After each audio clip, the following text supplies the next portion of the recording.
represents you. Yes. Do you understand that your own interests and your co-defendant's interests may be or become materially adverse?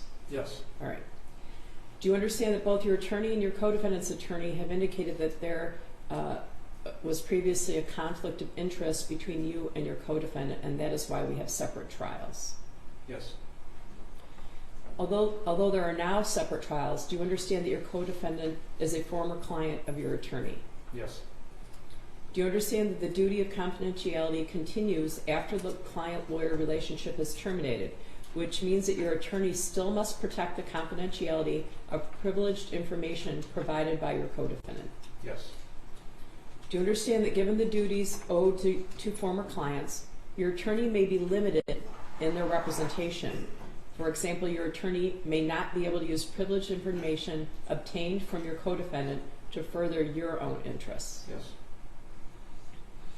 Do you understand that these limitations can affect things such as decisions relating to the matters of trial strategy, for example, the presentation of evidence at trial, the examination of witnesses, the decision to call certain witnesses, also potential negotiations in terms of a sentence agreement, and also arguments made at sentencing? Yes.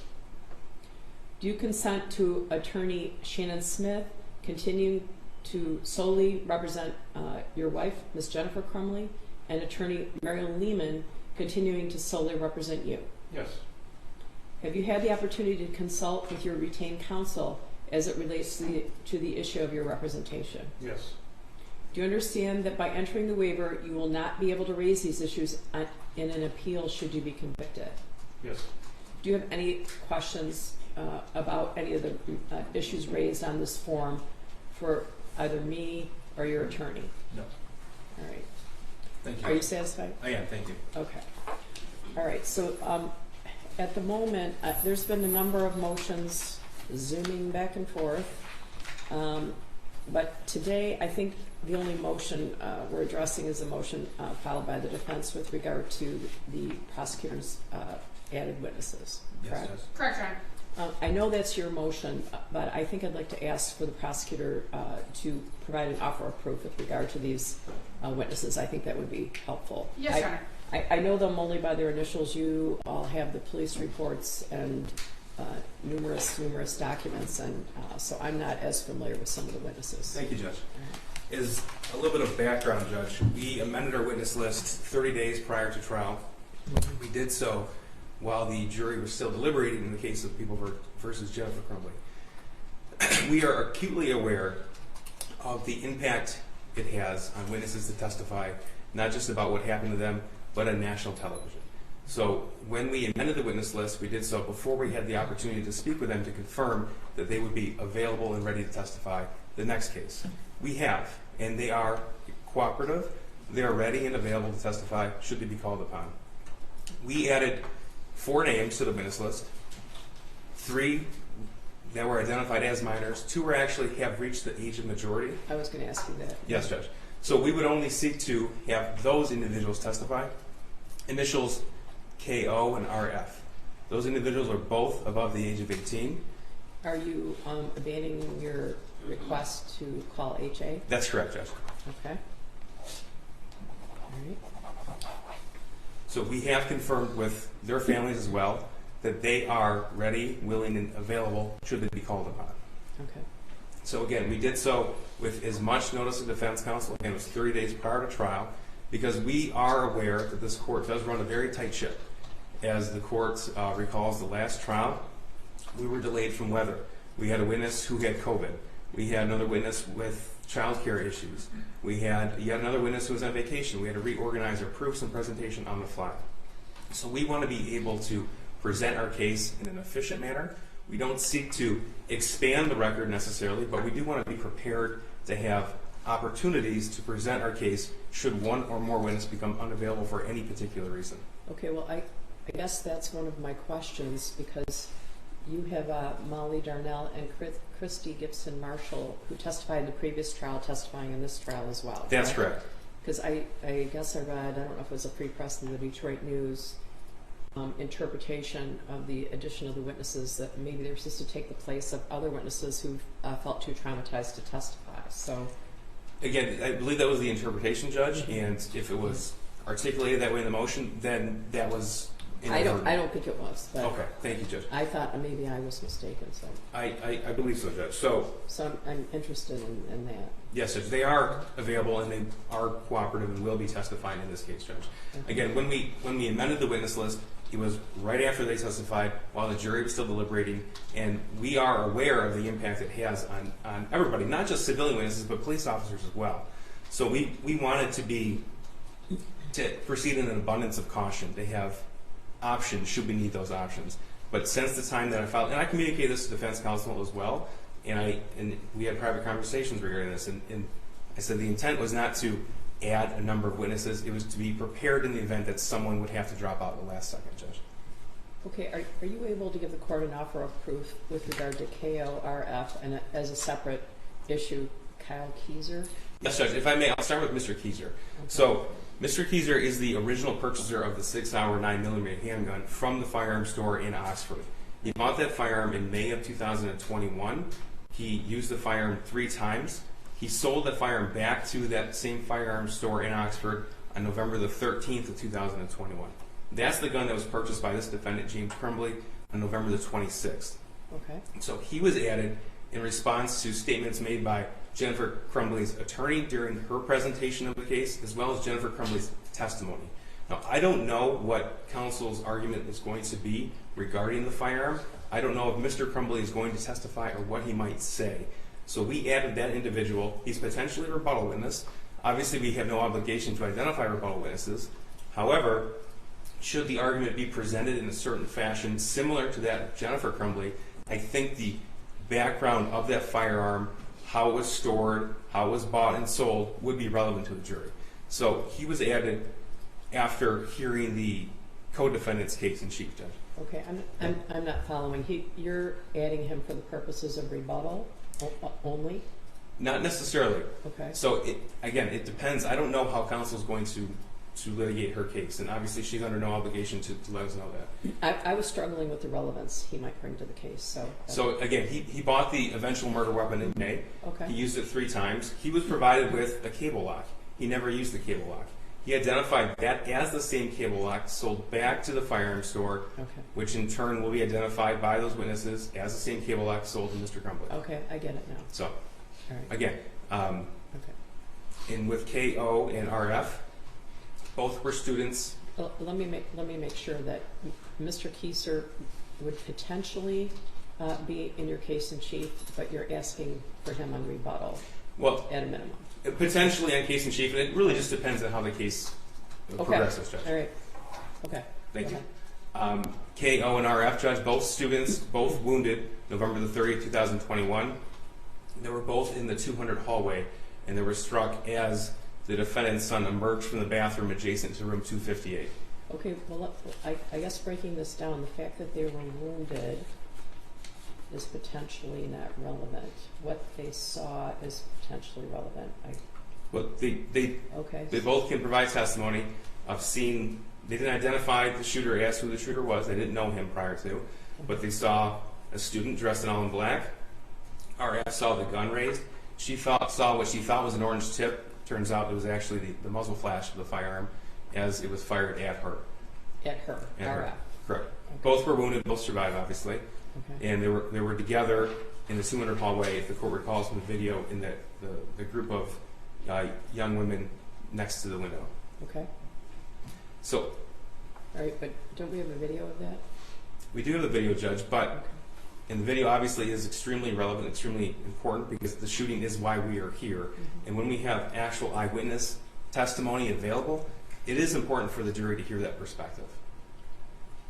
Okay, what about KO? KO was next to RF. Okay, so why isn't this cumulative of either the video or Molly Darnell or Krista Gibson Marshall? Molly Darnell and Miss Gibson Marshall were in different parts of the school. They had different interactions with the shooter. KO and RF are the 2 individuals who are above the age of 18 with the best perspective of what happened on November 30th as the shooter emerged from the bathroom. Okay, is there anything you want to add about, with regard to an offer of proof? Because really this is Ms. Lehman's motion, but I thought it'd be more important to have you start so that I would know what you are asking to present, so. Yes, sir.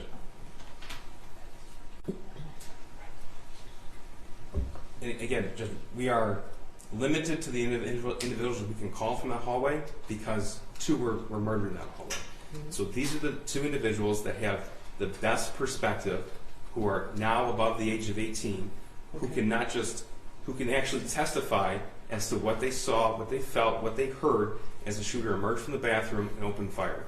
Okay. It's not the same evidence as the video. The video has no sound. The video does not give that sort of depiction, that eye-level depiction, that eyewitness testimony. So it's just not cumulative. If we called every single student who was in that hallway, it could be cumulative, but we're being very selective in who we're choosing to call to testify because we want to limit it to the individuals who can provide the appropriate context and appropriate perspective that is not identical to anyone else. All right. I guess I'm gonna. I've been doing a deep dive into 611 and 403. When you put the black robe on, you learn how to read people's minds. So Ms. Lehman is going to tell me about U.S. versus McRae, which talks about 403's major function is limited to excluding a matter of scant or cumulative probative force dragged in by the heels for the sake of its prejudicial effect. 403 is meant to relax the iron rule of evidence to permit the trial judge to preserve the fairness of the proceedings by exclusion despite its relevance. It's not designed to permit the court to even out the weight of the evidence to mitigate a crime or to make a contest where there is little or none. That's from that McRae case, and there's a discussion of 403. So I don't want to steal your thunder, but Your Honor, I did file the motion, and I'm certain that the court has reviewed that motion. As the court suspected, I am going to address specifically 403, especially in light of the offers of proof that Mr. Keese just provided to the court regarding KO and RF. Your Honor, while I can't imagine what those 2 students went through on November 30th of 2021, their testimony is not relevant in the trial against James Crumbley. He's been charged with 4 counts of involuntary manslaughter. He's not charged with assaulting anyone with a firearm. He's not charged with shooting anyone and wounding anyone. He's charged with 4 counts of involuntary manslaughter for the actions of his son. As the court correctly noted, Molly Darnell and Christy Gibson Marshall both testified in the prior trial and testified in relation to, I believe, in relation to the video that was admitted. would you agree that they were not in the same location as the 2 witnesses, KO and RF? KO and RF, did you say, are both outside the bathroom? Correct. Is that accurate? The 200 hallway has been identified as the shorter of the 200 hallways. Okay. I thought that in Ms. Lehman's motion, I think some of her information was gleaned from the victim impact statements and the shooter sentencing, but I think there was an indication that KO was a friend of Tate and that RF was staying somewhere else. Maybe it's HA who rendered help, but we're HA. HA, right? But HA we're not calling. So, are there? Would KO and RF be given the same testimony? Were they in the same hall? It sounds like they were in the same hall, Your Honor. I believe Mr. Keese indicated they were standing right next to each other at the time of the shooting. Okay. Regardless, I don't think that either of them are relevant in this case, Your Honor. I think that the court can agree, and I think that Mr. Keese would likely agree that their testimony, the primary purpose of their testimony is to inflame the emotions of the jury. I mean, their testimony or whatever they can provide can also be provided in a video. The whole purpose of admitting the video and not having sound on the video was to lessen the prejudicial impact on the jury. We litigated this previously, and this has been discussed with the court. The purpose of the video and admitting the video is to show the jury what actually occurred during that shooting. The shooting is caught on the video, Your Honor. So the court has previously decided that the video is being admitted. Yep. I still don't believe that it's relevant in this case, Your Honor. However, I know that that's the court's ruling. So allowing the testimony of 2 students who were not only in the hallway but were also wounded by the shooter, Your Honor, I just don't find it relevant. And I think that it is, even if the court finds it relevant, it's highly and highly unfairly prejudicial in this case in light of the other evidence that the prosecution can present. And again, we've offered to stipulate to some of these facts so that these witnesses don't have to testify, so that the video doesn't have to be played. The prosecution doesn't want to do that, Judge. Well, they don't have to. And they don't have to. It's their case to present, Your Honor. However, when it comes to these two students, their testimony, even if the court finds it relevant, is unfairly prejudicial to James Crumbley. Well, that's Bradbury says that although relevant evidence may be excluded if its probative value is substantially outweighed by the danger of unfair prejudice, confusion of the issues, or misleading the jury, or by considerations of undue delay, waste of time, or needless presentation of cumulative evidence. That's Bradbury 123, Mishap 179. Yes, sir. Right? Judges, I thought I heard a question directed at the prosecution from the court. So one thing, I definitely do not agree that the video is being played to inflame the jury.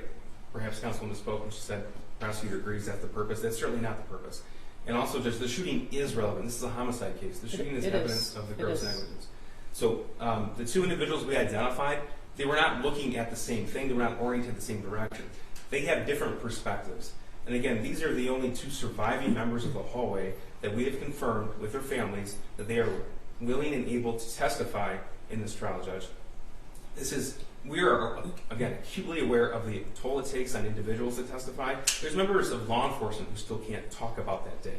And we're also aware to not put cumulative evidence in front of the jury because it doesn't have any purpose, Judge. So we're aware of all that. And just because we've added the witness list doesn't necessarily mean we're going to call all of them too. We still have 13 days to decide which witnesses will be presented at trial in which order.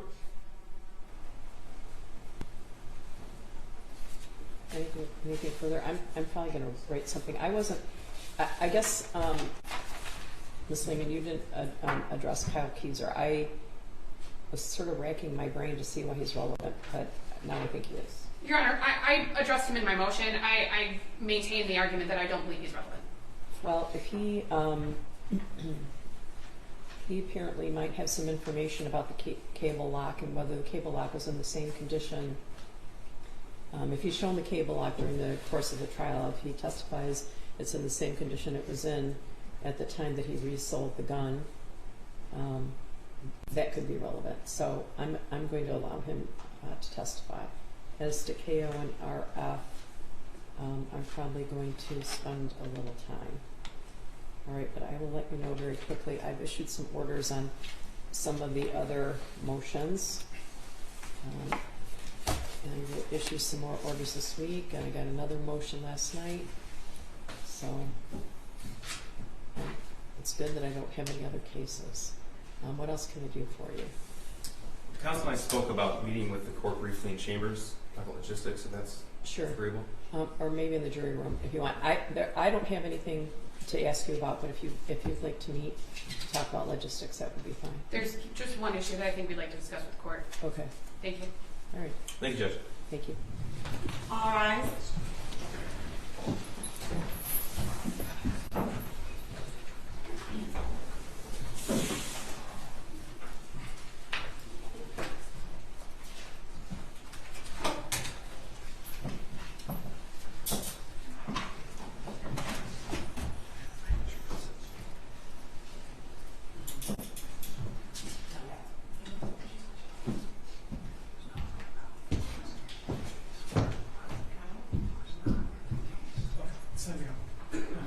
I know.